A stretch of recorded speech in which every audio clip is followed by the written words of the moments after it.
The glass candle.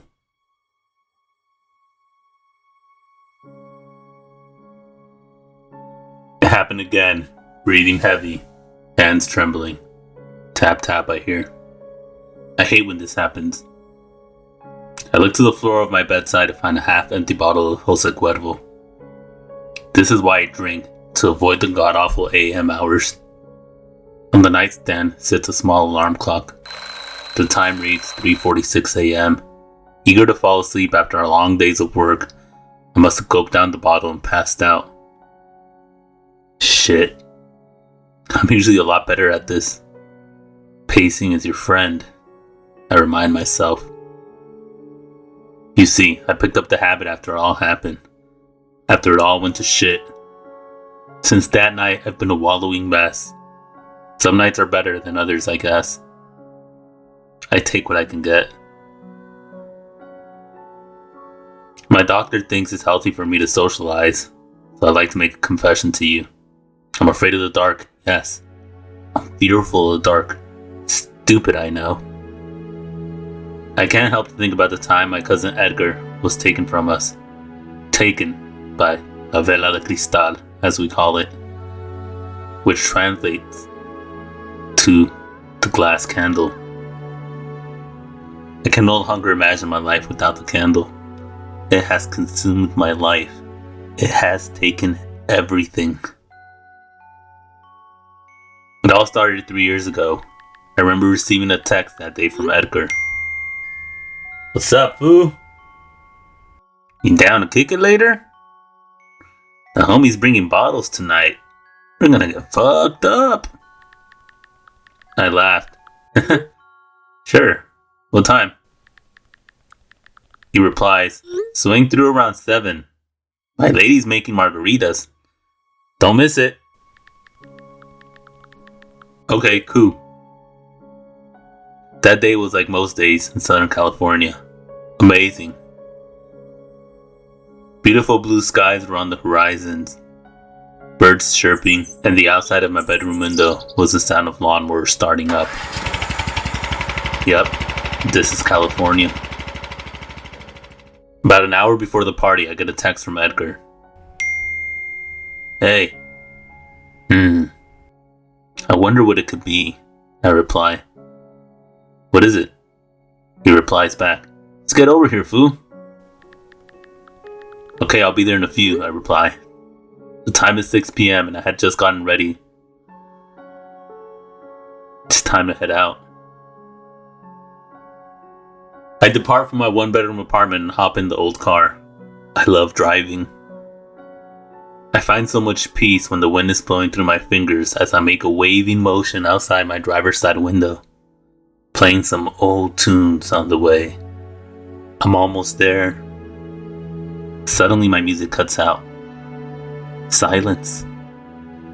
Then I hear a soft, "Hey," through the speakers. What the fuck? I reach in closer. I can hear the tunes at a barely audible level. I decide to shut it off. Upon arriving, I notice a couple of trucks I don't recognize parked outside his driveway. 2 beat-up trucks to be exact. I notice one is missing a rear door on the bed. I spot a muddy shovel lying alongside an old pair of work boots. Edgar?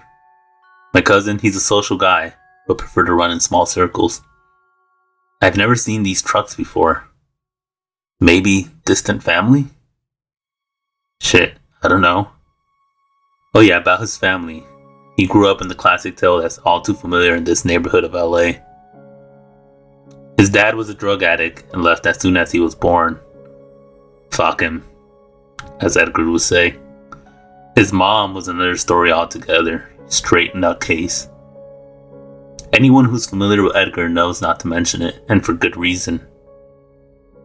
It would not be uncommon for her to go on 4 to 5 day meth binges. The longer she binged, the more shit Edgar would have to take. Walking home from school one day, Edgar noticed the front door propped open. The whole place was trashed. He heard his mother's voice coming from down the hall, weeping.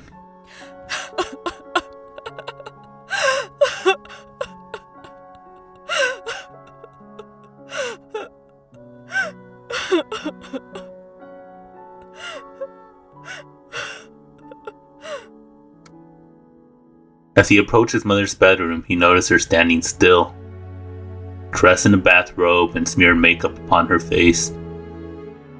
"Mama?" he said. No response. He noticed an object in her hand. The object was a shotgun. She quietly gave a "Hey." Then poof, she was gone. Blood smeared the bedroom walls, leaving Edgar dumbfounded and traumatized. He picks up the landline and dials 911. His hands barely able to dial due to the blood and sweat drenching down his fingers. Fast forward to the party/kickback. I knock on the front door and no one answers. I faintly hear music coming from the distance. It sounds like it's coming from the backyard. Is that banda music? Always gave that guy shit for being so paisa, as we call it. I yell out, "Yo, Edgar, where you at?" I can hear him laughing in the background. "Over here, fool! Stop playing!" He laughs hysterically. I open the wooden gate from the side of the house. Instantly, I'm greeted with a cloud of cannabis smoke filling my lungs with the haze. "Hey, yo, what's up, homie? We've been waiting for your ass," Edgar says in a jovial mood. I greet him with a handshake and foolishly start swinging at him in a lighthearted manner. Horseplay. I then spot two shadowy figures in the dark, only illuminated from their glowy cigarettes, radiating an orange aurora. They begin to walk towards us. "Oh shit! Alex and Johnny, is that you?" "Hey, we decided to pay you vatos a visit," they reply with their arms open. Wow, it's been years since I've seen these two. I grew up with these guys. I swear they're always getting into some dumb shit, but regardless, I had nothing but love for them. Blood brothers by all means. Alex, the chubbier one, he was always rocking a Dodgers jersey and known for his thick black mustache and no nonsense talk. Johnny was a classic cholo, bald head, white tank tops, and eager to get into anything that'll give him a thrill. Some say a toxic combination. We set up shop in his backyard. Nothing but foldable tables, beers, and shaky house chairs. The time is now 1 a.m. and my buzz is getting the best of me. It suddenly hit me to ask about his text from earlier that day. "Yo, Edgar, what did he mean by hey?" Show him my phone and he looks at me in a puzzled way. "Hey?" "Yeah, you texted me around 6 and you said hey." He gives a look to Alex. Alex, looking increasingly inebriated, wiped the foamy beer from his mustache and said to me, "Yo, homie, we have something to show you." Johnny, laughing, says, "Fuck, fool. We actually wanted to share something with you. Together, we can be unstoppable." At this point, I'm feeling unsettled. They point to the shed in the back and give me a nod. I walk over to it. As I'm walking closer, I began to hear a whisper.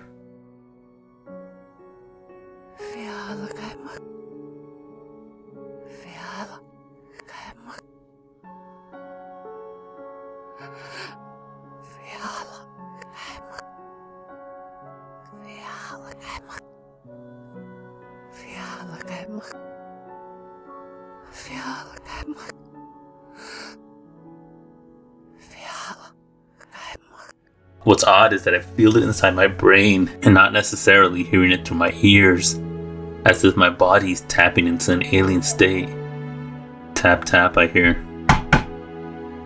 I walk up to the shed and stand there for a solid minute, contemplating whether I should even open the door. I start to panic internally, but manage to hold my composure. Besides, I needed to know what was on the other side. "Open it!" Edgar was yelling in the background. "Open it!" I take a deep breath and open the door.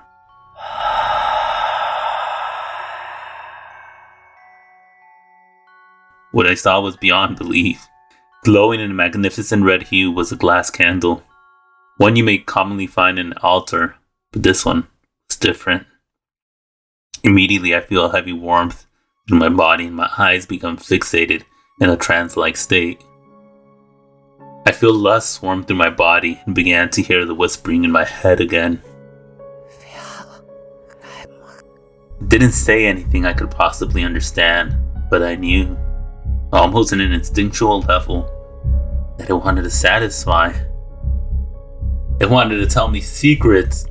It wanted to give me everything. Edgar then grabbed me from behind and pulled me from out the shed. What the fuck was that, Edgar? What the fuck was that shit? Then he tells me, you know that day? that day that my fucking mom killed herself? I nod frantically.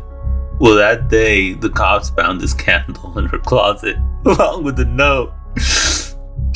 And in the note, she says, in the note, she tells me the candle was the reason for all her problems. At the time, I took it as some junky shit. I just didn't get it. She said that the candle couldn't be destroyed, and that the only way to end the curse was to bury it the day of her funeral. I laid it next to her head.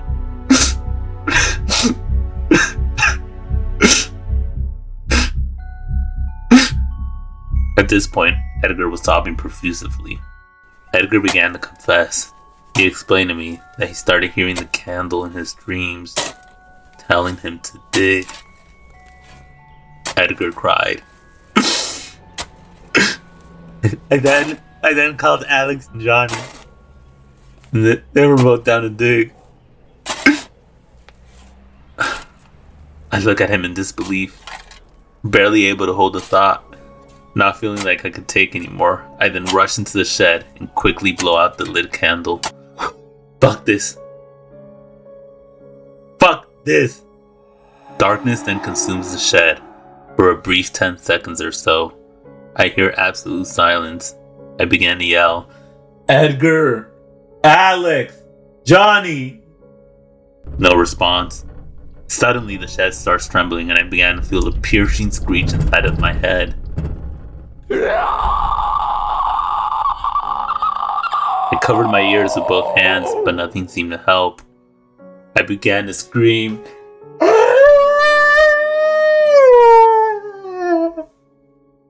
Then I see a flash. Confused, I wake up. Still in the backyard. The sun is rising and I hear the lawnmower starting up. Was that just a dream? The fuck? I get up from the ground and start walking towards the sliding door to his house. Edgar! No response. I hear weeping coming from down the hall.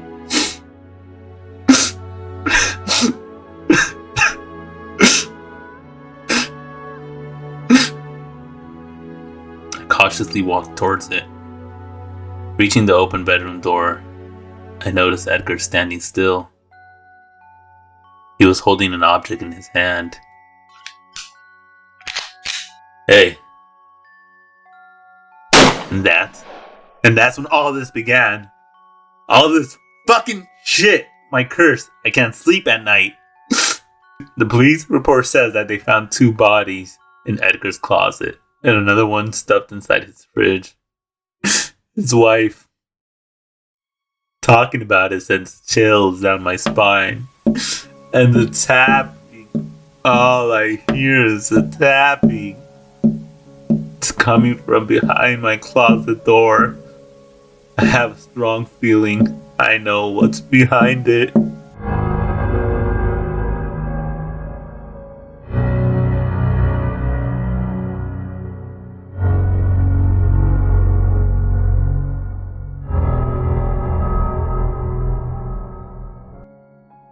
Epilogue.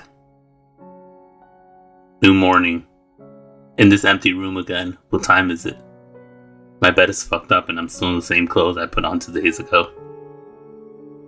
I reach through my bedroom doors and pull aside the blinds. Sunny. I see the fresh cut grass. I open the window. Finally, fresh air. I see a glimmer of hope. But what am I waiting for?